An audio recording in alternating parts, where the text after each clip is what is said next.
오늘의 주요 뉴스입니다. 코로나19 신규 환자가 21만 716명으로 나흘 연속 20만 명대를 이어가고 있습니다. 사망자는 하루 사이 139명 늘어 누적 사망자 9천 명을 넘어섰습니다. 위중증 환자는 955명으로 지난달 23일 500명대로 올라선 이후 12일 만에 2배 가까이 늘었습니다. 위중증 환자 증가로 중증 병상 가동률 또한 올라 60%에 육박했습니다. 코로나19에 확진된 임신부와 투석 환자는 앞으로 자신이 다니던 병원에서 분만과 투석이 가능해집니다. 정부는 또 다음 주까지 확진 임신부와 투석 환자를 위한 병상을 각각 250개, 600개로 늘리겠다고 밝혔습니다. 20대 대선을 이틀 앞두고 코로나19 확진자에 대한 사전투표 부실 관리 논란이 커지고 있습니다. 중앙선거관리위원회는 오늘 오전 긴급회의를 소집하고 본투표 당일 확진자와 격리자의 투표 관리 대책 마련에 나섰습니다. 경북 울진 산불이 나흘째 계속돼 서울 면적의 4분의 1가량이 타면서 역대 두 번째 규모의 피해가 발생했습니다. 강릉과 동해에서도 사흘째 산불이 이어지고 있는 가운데 산림당국은 바람이 잦아든 오늘 두불 진화를 목표로 하고 있습니다.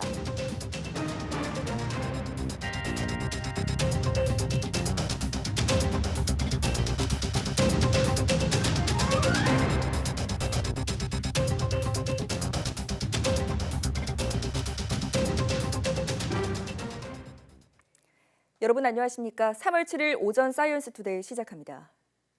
코로나19 신규 환자가 나흘째 20만 명대를 이어가고 있습니다. 오늘 0시 기준 신규 확진자는 전날보다 32,912명 감소한 21만 716명으로 집계됐습니다. 하루 신규 확진 규모는 일주일 전에 1.5배, 2주일 전에 2.2배 수준입니다. 계속되는 확산세에 피해 규모도 커지고 있습니다. 위중증 환자는 전날보다 70명 늘어 955명을 기록하며 1000명대에 바짝 다가섰습니다.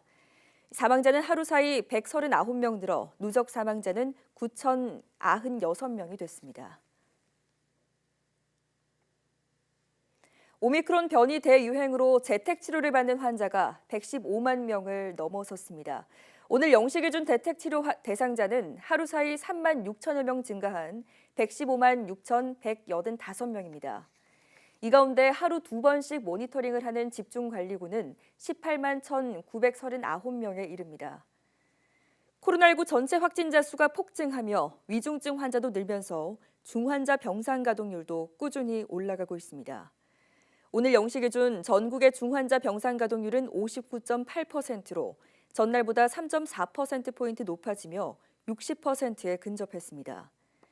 수도권 중환자 전담 병상 가동률은 전날보다 3.1%포인트 오른 55.9%로 집계됐습니다. 정부는 다음 주까지 확진된 산모와 투석 환자를 위한 병상을 각각 약 250개와 600개로 늘리고 다니던 병원에서도 분만과 투석이 가능하도록 지원하겠다고 밝혔습니다.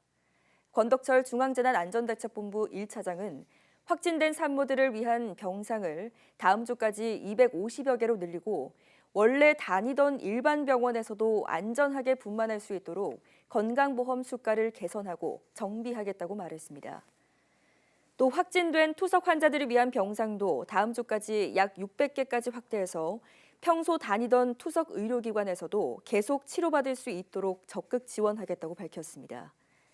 고위험군의 재택치료를 지원하는 집중관리의료기관은 현재 병원급 624개, 의원급 227개가 참여하고 있지만 앞으로 병원급 850여 개, 의원급 300여 개를 목표로 확대할 방침이라고 밝혔습니다. 급증하는 고령층 환자들이 제때 적절한 치료를 받을 수 있도록 중등증 병상 2,275개를 추가로 확충하고 기존 중환자실에서만 적용하던 병상 효율화 방안을 지난 4일부터 준중증, 중등증 병상에도 확대 적용했다고 설명했습니다. 지난주 새학기 등교가 시작된 가운데 18세 이하 소아와 청소년 확진자도 꾸준히 발생하고 있습니다. 정부는 아직 접종 대상이 아닌 만 5세에서 11세 사이 어린이에 대한 접종 계획도 이번 달에 발표할 계획인데요. 시행 시기가 늦어질수록 효과가 제한적일 거란 지적이 나옵니다. 홍주혜 기자입니다. 지난주 18살 이하 확진자는 하루 평균 48,900여 명씩 나와서 일주 전보다 34.7% 증가했습니다. 이 연령군이 전체에서 차지하는 비중도 꾸준히 20%대를 유지하고 있습니다. 소아와 청소년은 재택치료 일반관리군으로 분류됩니다. 그러나 이 가운데 영유아는 자신의 증세를 말로 잘 표현하지 못하고 상태가 급속히 나빠지기도 쉽습니다. 그래서 정부는 코로나19에 확진된 어린이가 대면 진료와 입원 치료를 받을 수 있는 소아 특화 거점 전담병원 28곳을 지정했습니다. 병상 1,400여 개가 확보됐는데 끊임없이 밀려드는 환자로 이미 현장 의료진의 피로감이 상당합니다. 추가 병상이 많이 필요한데 인력이 없습니다. 그리고 이미 있는 인력들도 계속 그만두고 있는 상황이고 어떤 경우에는 확진자가 나와서 또 격리되는 경우들이 있어서 저희들로서는 굉장히 난감한 상황입니다. 게다가 서울과 대구, 인천 등엔 이런 거점 전담병원이 아직 없어 위급 상황에서 대처가 늦어질 수 있다는 우려가 큽니다. 이에 따라 정부는 거점 전담병원이 없는 지역을 중심으로 이번 주 추가 신청을 받을 계획입니다. 이런 가운데 만 5살에서 11살 사이에 대한 파이자 백신 접종 계획도 이달 안에 발표될 예정입니다. 특히 고위험군과 함께 사는 어린이에게 접종이 적극 권고될 전망입니다. 다만 확진 규모가 나날이 커지는 가운데 실제 접종은 이르면 이달 말에나 가능할 것으로 보여 어린이 접종의 실질적 유행 억제 효과는 그리 크지 않을 거란 관측도 나옵니다. YTN 홍주혜입니다. 노바백스 코로나19 백신 접종이 시작된 뒤 성인 1차 접종자 10명 가운데 6명은 노바백스를 맞은 것으로 나타났습니다. 코로나19 예방접종 대응추진단은 노바백스 백신 접종이 시작된 지난달 14일부터 지난 5일까지 노바백스로 1차 접종을 한 18세 이상 성인은 49,181명이라고 밝혔습니다. 이는 같은 기간 18세 이상 1차 접종자 8만 명의 61.5%에 해당합니다. 또 노바백스 백신으로 2차와 3차 접종을 한 사람은 각각 3,543명과 18,691명으로 노바백스 백신 누적 접종자는 모두 71,415명으로 집계됐습니다. 이런 가운데 오늘 사전 예약에 따른 노바백스 백신 접종이 시작되며 당일 접종은 앞으로도 지정 위탁기관이나 보건소에서 가능합니다. 노바백스가 아닌 백신으로 1차나 2차 접종을 한 사람도 의학적 사유가 발생했다면 의사의 판단에 따라 노바백스 백신으로 2차나 3차 접종을 받을 수 있습니다. 지난 5일 코로나19 확진자와 격리자의 대선 사전투표와 관련해 중앙선거관리위원회가 오늘 오전 긴급회의를 열고 대책 마련에 나섰습니다. 오늘 회의는 이틀 앞으로 다가온 본투표에서의 재발 방지를 위한 세부 대책 마련에 집중됐습니다. 사전투표 때와 달리 확진자, 격리자용 임시 기표소를 따로 설치하지 않고 일반 유권자들의 투표가 끝난 뒤 같은 투표소에서 투표하도록 하는 방안을 논의했습니다. 앞서 중앙선거관리위원회는 어젯밤 코로나19 확진자와 격리자에 대한 사전투표 부실관리 논란과 관련해 혼란과 불편을 드려 거듭 죄송하다며 추가 사과했습니다.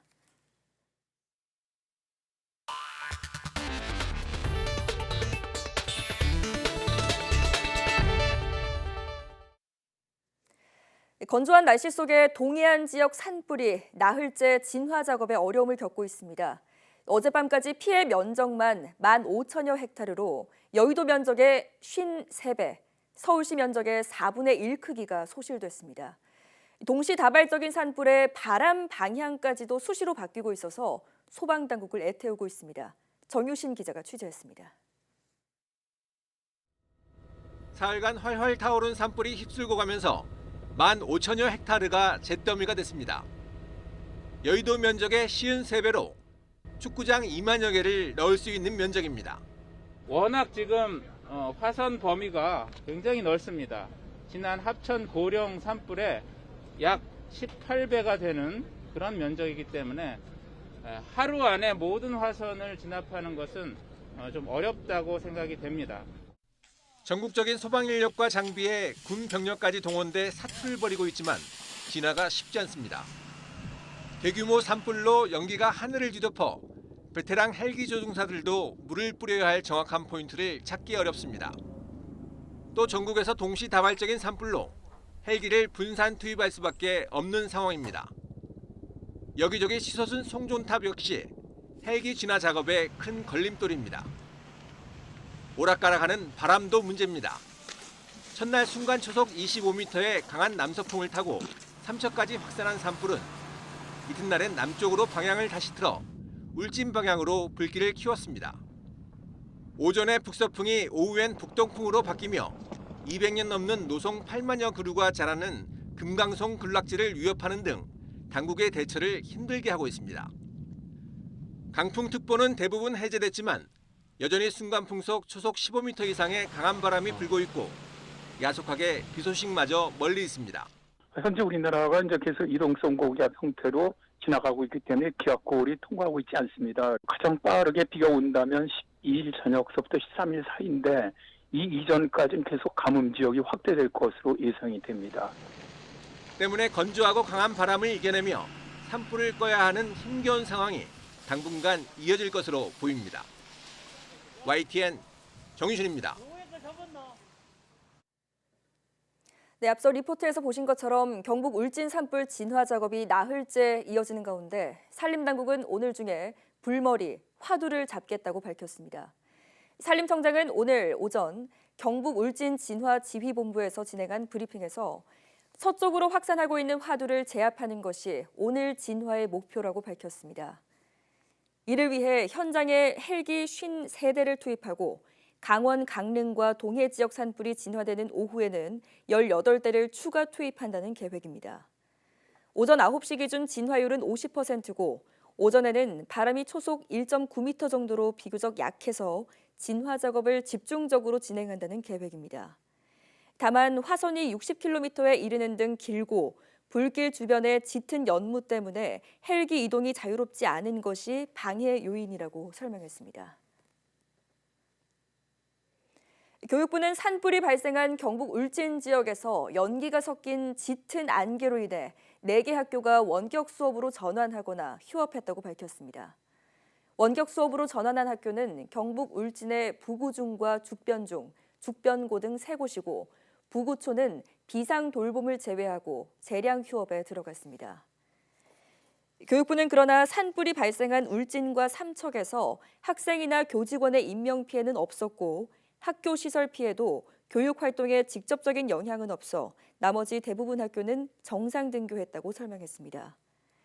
학교 시설 피해는 경북 지역에서 폐교한 죽변초 화성 분교장 잔디가 일부 불에 타고 울진 온양 교직원 사택의 지붕이 일부 소실됐으며 강원 지역도 동해 창초 초등학교 잔디가 일부 불에 탄 것으로 조사됐습니다. 또 경북 노음초와 강원 북삼초, 묵호고, 북평여고에 대비했던 이재민도 어제 모두 귀가했다고 밝혔습니다. 교육부는 산불 발생 즉시 정종철 차관을 반장으로 상황 전담반을 구성해 피해 상황을 파악해왔으며 안전한 환경에서 교육 활동이 운영될 수 있도록 점검하고 지원할 예정입니다. 경북 울진 산불의 최초 발화 장면이 담긴 CCTV 영상이 확인됐습니다. 영상에는 연기가 난 지 5분도 안 돼서 불길이 산을 뒤덮는 모습이 담겨 있는데요. 경찰과 소방당국은 화인을 조사하고 있습니다. 김인철 기자입니다. 지난 4일 오전 11시 15분쯤 경북 울진군 북면 두천리 마을 야산에서 하얀 연기가 피어오릅니다. 1분 정도 뒤 도로 바로 옆에서 불꽃이 타오르는 모습이 보이더니 이내 희뿌연 연기를 뿜어내며 산으로 번집니다. 불길은 강한 바람을 타고 빠르게 치솟으면서 불과 5분 만에 온 산을 무서운 기세로 뒤덮었습니다. 주민들은 도로 건너편에서 현장을 지켜보며 119에 신고하고 소방 차량이 도착하길 초조하게 기다립니다. 불이 갑작스레 너무 번지기 때문에 집사람이 전화를 해가 헬기를 불러달라고 헬기 오라고 막 독촉하는 것 같더라고요. 불이 난 지 20분 만인 11시 35분쯤 소방차가 현장에 도착했고 주민들이 모여듭니다. 이 영상은 최초 목격자인 윤 씨의 시설물에 설치된 CCTV에 찍힌 겁니다. 산림당국은 이 영상을 확보해 발화 원인을 조사하고 있습니다. 영상에는 불이 나기 전 10분 사이 왕복 2차선 도로에 차량 4대가 지나는 장면이 담겨 있지만 발화 원인을 단정하기는 힘든 상황. 당국은 도로변에는 통신선만 있을 뿐 전기선은 없어 지나는 차량에서 던진 담뱃불로 인한 화재 가능성에 대해서도 살펴보고 있습니다. 다른 실화적인 요인 그리고 어떤 방화적인 요인들을 좀 정면 조사를 통해 가지고 그러니까 모든 가능성을 열어두고 조사를 해야 되지 않을까 싶어요. 산림당국은 화재가 마무리되면 경찰과 소방등과 함께 합동 감식에 나설 계획입니다. YTN 김인철입니다. 러시아의 우크라이나 침공 사태로 러시아 시장에서 철수하는 글로벌 기업들이 계속 늘고 있습니다. 중국의 동영상 소셜미디어 틱톡은 성명을 내고 러시아의 가짜뉴스 처벌법에 따른 대응 조치로 러시아에서의 모든 라이브 스트리밍과 신규 콘텐츠 업로드를 중단한다고 발표했습니다. 세계 최대 동영상 스트리밍 업체 넷플릭스도 러시아에서 진행하던 4편의 오리지널 시리즈 제작을 모두 무기한 보류한 데 이어 러시아 영업을 폐쇄한다고 밝혔습니다. 미국 카드사 아메리칸 익스프레스 역시 성명을 통해 해외 발급 카드를 앞으로 러시아에서 사용할 수 없고 러시아에서 발급된 카드의 국외 사용도 금지한다고 발표했습니다. 아멕스는 러시아의 침공을 지원하는 벨라루스에 대해서도 같은 조치를 적용한다고 덧붙였습니다. 국제유가가 배럴당 130달러 선을 돌파했습니다. 블룸버그 통신은 브렌트유가 현지 시간 6일 장중 한대 18% 폭등해 139.13달러에 거래됐고 서부 텍사스산 원유는 130.5달러까지 뛰어올랐다고 전했습니다. 이는 각각 2008년 7월 이후 13년여 만의 최고가입니다. 미국이 러시아산 석유 수입을 금지하는 방안을 검토하고 이란 핵 협상이 지연되고 있다는 소식이 유가에 영향을 미친 것으로 분석됩니다.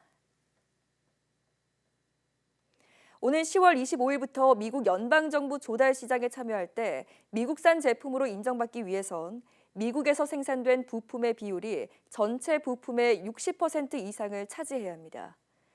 미국 정부는 현지 시각 6일 이 같은 내용을 담은 연방 조달 규정 개정 내용을 3월 7일자 관보에 게시해 발표했습니다. 현재는 미국산 제품으로 인정받으려면 미국 내에서 생산된 부품 비율이 전체의 55% 이상을 차지하면 됩니다. 개정 규정에 따르면 미국산 제품으로 인정받기 위한 미국 내 생산 부품 비율 기준은 오는 10월 25일부터 60%로 상향되며 2024년엔 65%, 2029년에는 75%로 단계적으로 강화됩니다. 코로나19 사태로 직접 장을 보러 가기보다는 온라인 플랫폼을 이용하는 사람이 많아지고 또 최근에는 물가까지 오르면서 동네 마트들이 영업에 큰 타격을 받고 있는데요. 최근에는 카드사들이 동네 마트의 카드 수수료까지 인상하자 업주들이 집단 행동에 나서며 반발하고 있습니다. 황부혜경 기자가 보도합니다. 서울 은평구에서 동네 마트를 운영하는 박영하 씨는 매출표를 볼 때마다 한숨만 나옵니다. 지난 1월 매출은 전년보다 30% 가까이 줄어든 3억 5천여만 원으로 2천만 원 적자를 봤습니다. 코로나19 사태 속 온라인 플랫폼의 등장으로 매출은 감소하는데 물가와 인건비는 계속 오르고 있기 때문입니다. 또 코로나이기 때문에 일반 소비자분들이 이제 온라인으로 주문을 많이 하시거든요. 그래서 저희 같은 오프라인 매장은 갈수록 지금 매출이 계속 하락하고 있는 실정입니다. 엎친 데 덮친 격으로 최근엔 카드 수수료 부담까지 더 커졌습니다. 이번 달부터 9개 신용카드사가 줄줄이 동네마트 카드 수수료율을 올린 겁니다. 지금 카드사에서 0.3% 수수료를 인상했는데 그게 한 달에는 한 84만 원이고 연으로 치면 거의 1,000만 원 가까이 되거든요. 올해 안에 폐업할 어떤 그런 위기가 지금 닥쳐오고 있는 상황입니다. 지난 1월 말 카드사들은 관계기관과 협의해 연매출 30억 원이 안 되는 영세 가맹점들의 우대 수수료율을 내렸지만 연매출 30억 원이 넘는 일반 가맹점들은 오히려 카드 수수료를 인상한 거로 드러났습니다. 한국마트협회 측은 카드사가 영세 가맹점 수수료를 깎아준 대신 일반 가맹점 수수료는 올리는 꼼수를 부렸다고 비판합니다. 일반 가맹점은 동네 마트가 대부분이다 보니 카드사가 만만하게 보고 일방적으로 수수료율 인상을 통보했던 겁니다. 카드사가 대형마트나 대기업과는 협상을 통해 수수료를 정하는데요. 이에 반해 일반 가맹점은 협상력이 없어서 일방적으로 인상 통보를 받고 있습니다. 저희가 납득할 만한 인상 요인을 제시받는다면 모르겠지만 여태까지 근거를 제시받은 적이 없습니다. 마트 업주들은 수수료 인상폭이 가장 큰 신한카드에 대해 가맹점 해지를 추진하기로 하고 수수료율 산출 근거를 공개하라고 요구했습니다. 이에 대해 신한카드 관계자는 전체 마트의 90%가 영세 중소 가맹점이라 1.5% 이하의 우대 수수료율을 적용받는다면서 여기에 속하지 않는 일반 가맹점과는 원만하게 협상을 진행할 예정이라고 밝혔습니다. 카드 수수료 산정 제도를 담당하는 금융위원회도 제도 개선 과정에 일반 가맹점 목소리가 배제됐다는 지적이 나오자 앞으로 참여단체를 늘려나가겠다고 밝혔습니다. YTN 황보혜경입니다.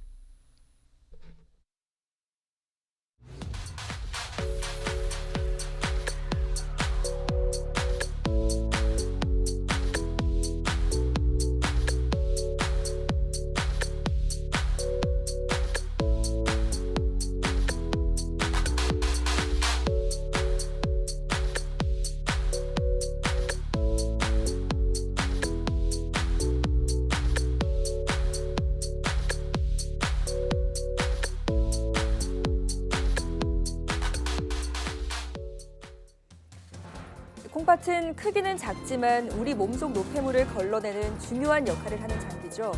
이런 콩팥이 망가지면 여러 합병증뿐 아니라 평생 투석 치료에 의존해 살아가야 할 수도 있는데요. 오늘 오후 사이언스 투데이 내 몸 보고서에서는 다가오는 세계 콩팥의 날을 맞아 최근 유병률이 높아지고 있는 만성 콩팥병에 대해 알아보겠습니다. 뉴스를 마칩니다. 시청해주신 여러분 고맙습니다.